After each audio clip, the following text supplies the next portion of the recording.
Hello and welcome to this Total Market Solutions You Ask the Questions interview. My name is Sarah Lowther and today I am talking to Andrew Prelea, the Chief Executive of mining company Vast Resources. So Andrew, we've been fielding many investor questions. Some of the same questions keep coming up time and time again, so we'll address them. Now, some questions are just pure nosy and others are for clarification purposes. So we will start with this week's investor update regarding the debt funding. So my interpretation, debt extended, creditors are being paid slowly and monthly. So is this structure fluid or can the company sustain these monthly payments? First of all, hi, Sarah. Nice to see you again. Secondly, look, jumping straight into it, yes, you have to put things into context. Both the creditors have given us extensions since May. This was a one-off payment that sort of normalised the fact that they've given us this extension. The general terms and conditions have remained in place. They've been very patient and they know what's going on in the background. Obviously, they're inside. And for them to not only extend us again up until the end of November, but also look at the fact that they've extended their warrants, believes that we're still going to be around in another year or two, and they're going to be making money out of these warrants. Because if you go back in time to when we signed with Alpha, I mean, their warrants kick in at 1p44.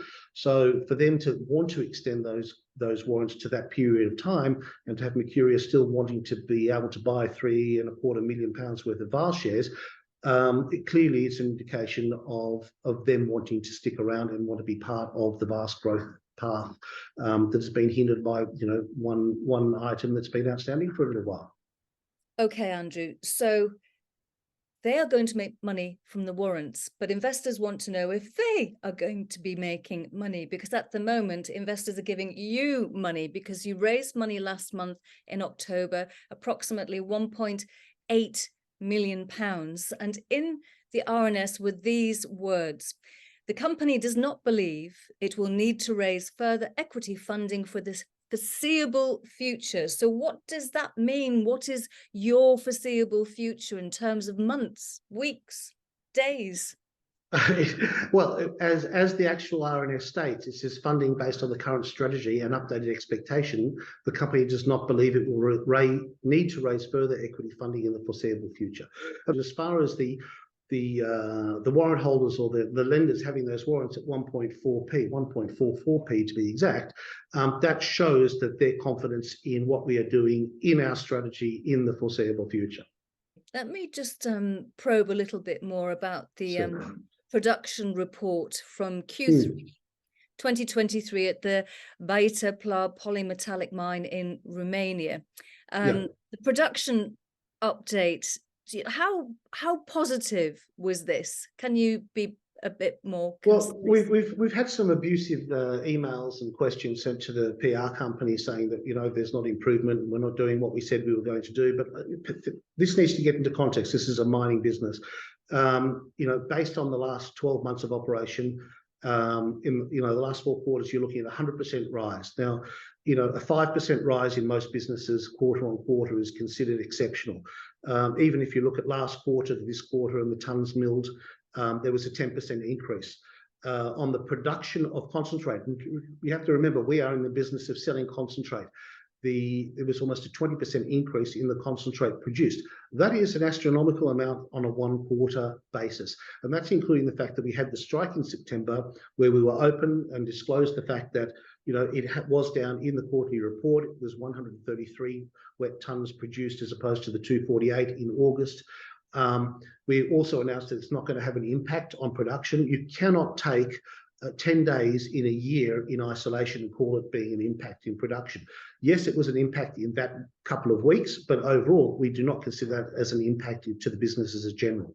So overall, seeing a 20% odd increase in production between Q2 and Q3 is for us a fantastic result of increasing production. We hope that trajectory continues. If we can get a 10 to 20% increase in production quarter on quarter, I think that is an incredible job by the people at the mine. And to be fair to you, you are doing what you said you were going to do in Romania. Absolutely. I mean, we had a very slow start. We've had a lot of management changes. We've had a lot of changes over the last couple of years. We believe we've now got a steady state. There are continuous changes happening within the management at the mine. We are looking at cost cutting to be able to continue increasing production while maintaining costs. When you first start, we were let's say oversupplied with labour. We didn't have the right people. We had to train them up. We built a school. Some of those people were good, some of those people weren't, so we were overemploying. We have 3 shifts running continuously, 5 days on mining a week and 7 days a week in the production plant. The grade fluctuates, so that's why some months you have a lower amount of concentrate with the same amount of ore, other months where you have a higher grade, because if you look at a JORC, it's an average grade throughout the entire mine. So for a mining business, it's unusual to report quarterly. We're doing that to keep our shareholders informed of the progress that's being made at the mine. And we are happy with the progress that's being made in the mine, but there's always room for improvement. And we are planning on doing further improvements and increasing production to get to that break even at the group level. We are on a normalised situation.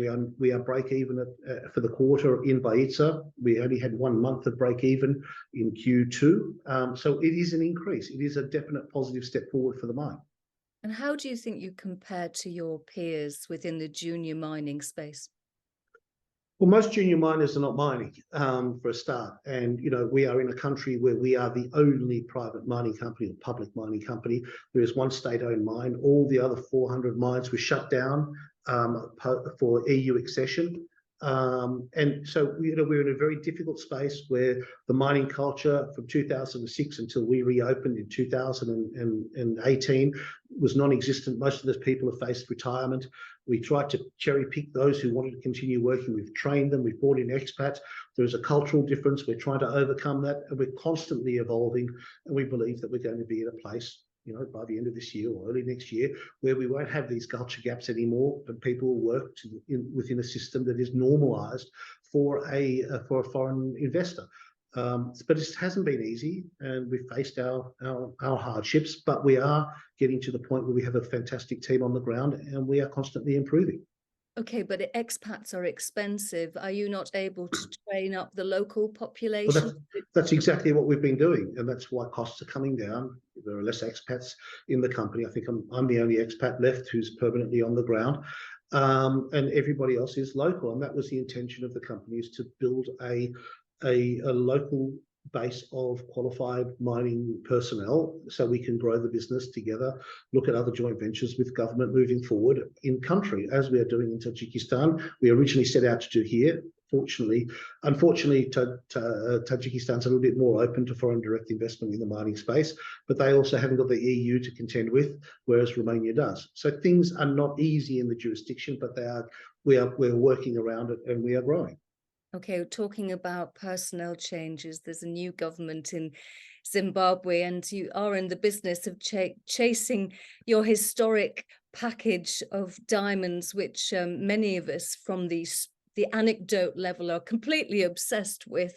So Zimbabwe, are they supportive? Are they pro-business? Are they pro-repatriation of your diamonds? Well, this is a very sensitive matter, and it's got us into trouble at the local level talking about it in the public domain. All I can say is that there have been a lot of changes made within the government. The presidents remain the same. The others who are, let's say, crucial to the release of the parcel, they have been changed. They've been brought up to speed. They've been in discussions with us. They know what's going on, and we still remain very positive for a positive outcome in the not too distant future. But as I said, we don't want to comment too much because it is politically sensitive, but we are still confident that that will proceed. In the not too distant future, Andrew. Sorry, I do not want to elaborate on that. Sorry. Okay. Have you any idea how much these diamonds are worth? Yes, we do, but it's not for public consumption at this point in time, unfortunately. Okay, but we are confident that we will suit our needs. All right. So to wrap all of this off, thank you very much for that.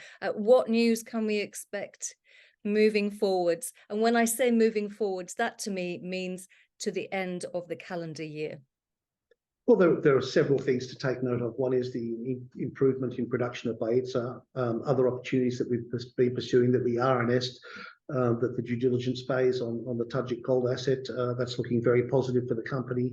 Further deliveries out of the Takob in Tajikistan, and hopefully we'll have some more news coming out of Zimbabwe.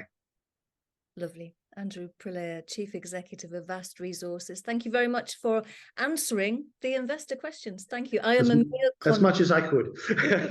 Thank you very much, Sarah. Andrew. Always a pleasure. Take care.